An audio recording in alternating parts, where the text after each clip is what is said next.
le coup de marteau. Le coup de marteau de Noël, finalement, de Nicolas Vidal. Bonjour Nicolas. Bonjour Clémence, comment allez-vous? Bah écoutez, très heureuse de vous avoir pour cette spéciale dernière Noël avant les vacances, avant la nouvelle année. Alors vous avez décidé pour cette fin d'année, eh bien, de tenter de trouver des sources de satisfaction, malgré la Bah, situation plus qu'inquiétante dont on parlait il y a quelques instants avec nos chroniqueurs, la situation de notre pays.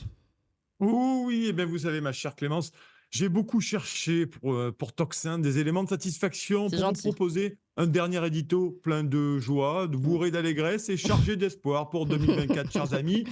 Et franchement, Clément, je peux vous assurer que j'ai mis un sacré cœur à l'ouvrage. Oui, J'ai vraiment fouillé partout, j'ai levé les meubles, j'ai levé le tapis, oui. mais j'ai fait un gros chou blanc. Ah, Car pour certains, ah oui, eh oui, il fallait pas attendre à moins, car pour cette fin d'année, la Macronie, probablement inspirée par la magie de Noël, n'a pas fait dans la demi-mesure pour finir en apothéose cette nouvelle année politique désastreuse et nous en foutre plein la vue.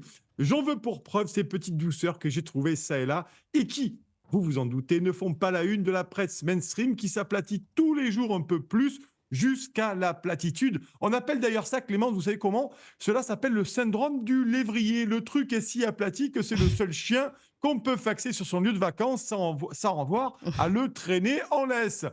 Alors, je passe très vite sur les 22, 23, 40, 49.3 oui. de Mamie Vapote qui a fait péter toutes les limites de l'acceptable en démocratie. Et vous verrez que la prochaine fois, elle ne prendra même plus la peine de venir au perchoir de l'Assemblée, qu'elle nous fera vite une story Instagram pour nous annoncer le 23, le 24e et le 25e 49.3. Mais ce n'est pas le plus grave dans ce mois de décembre qui a déjà très bien chargé. Nos confrères de Mediapart nous ont appris ce 18 décembre qu'un assistant de la ministre Carole Grandjean se faisait livrer de la cocaïne directement au Ah bah ministère. c'est pratique. Eh oui, c'est quand même Mm. pratique, c'est ce qu'on appelle Uber Coke. l'ubérisation, ma Ouais. chère Clémence de la Macronie.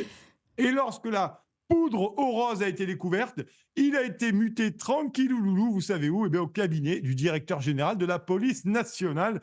Décidément, la poudre de perlimpinpin restera une valeur sûre de cette mandature C'est macroniste. pour ça que vous Et regardez votre t-shirt d'ailleurs. exactement, j'aime bien faire un peu de marque, moi je trouve ça vraiment intéressant. Et pour mener la lutte contre la drogue et les très très très très vilains consommateurs, on attendra l'année prochaine. Ah oui. Et d'ici là, Clémence, on aura le temps de se repoudrer le nez en Macronie. Tiens, d'ailleurs, restons d'ailleurs sur l'émérite ministre de la Macronie, celle-ci même, Carole Grandjean, ministre de l'enseignement professionnel, que personne, mais alors personne ne connaissait jusqu'alors, qui toujours, selon Mediapart, a utilisé abondamment ses chauffeurs pour servir le goûter de son fils, aller chercher sa fille à l'école ou conduire ses parents dans les musées parisiens. Une dévotion familiale remarquable sur les deniers de la République qui incarne bien cet esprit de Noël que les Français adorent par-dessus tout. Enfin, et d'ailleurs, Clémence, vous devriez peut-être demander, vous, à Carole Grandjean, Ah si oui. elle peut vous prêter ses chauffeurs pour vos enfants. Ça vous arrangerait, j'en suis convaincu.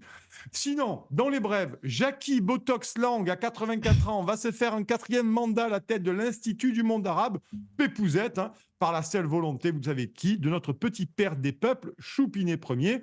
Et pendant ce temps-là, Thierry Breton, la censure, veut se payer la tête d'Elon Musk en lançant une procédure d'infraction, en fait, afin de mettre Twitter en veilleuse pour le plus grand bonheur de la liberté d'expression. Enfin, avec sa loi immigration, Macron est en train de tout simplement faire péter la soupière macroniste jusqu'à énerver ses ministres carpettes de la démission fictive et de la voiture à cocarde. En réalité, Macron et ses sbires n'arrivent plus à dissimuler sa haine de la démocratie et du peuple, bien entendu. Et l'ensemble de la classe politique, quant à elle, est en train de pourrir sur pied, se querellant sur le ponton du Titanic qui est devenu la France. Et les fêtes de fin d'année n'auront plus cette fois-ci de saveur anesthésiante. Les semaines à venir vont être assurément incandescentes et les Français ont vraiment aujourd'hui des raisons de gueuler très fort, Clémence. Oui, alors pour finir sur une note vraiment positive, peut-être Oui. avez-vous déjà fait votre liste au Père Noël? Ah ben, je l'ai faite avec beaucoup de soin. Et cette année, j'ai des désirs, vous savez, je suis un garçon modeste et j'ai des désirs donc très modestes Ouais. mécaniquement. Alors moi, j'aimerais que Bruno le rigolo Le Maire, pressenti pour être Premier ministre mi-janvier lors d'un probable remaniement, soit plutôt envoyé un chronopost à Moscou pour redresser l'économie russe. J'ai aussi demandé au Père Noël le portable d'Ursula von der Textoleyen avec bien sûr tout son historique de messages échangés avec Albert Pfizer-Bourla. J'ai aussi commandé trouvé, vous savez Clémence, une retraite à 60 ans, un bon cadeau pour sortir de l'Union européenne, un nouveau code du travail où les salariés auraient encore des droits, la fin de la fraude sociale et de l'évasion fiscale, mise à mort de la pénurie des 4000 médicaments et un gros chèque pour l'hôpital public et surtout les nominations d'Aurélien Rousseau, d'Agnès Pannier-Runacher, de Mamie Vapote, Oui. d'Olivier Véran et j'en oublie comme gardien de phare sur l'île de Kerguelen.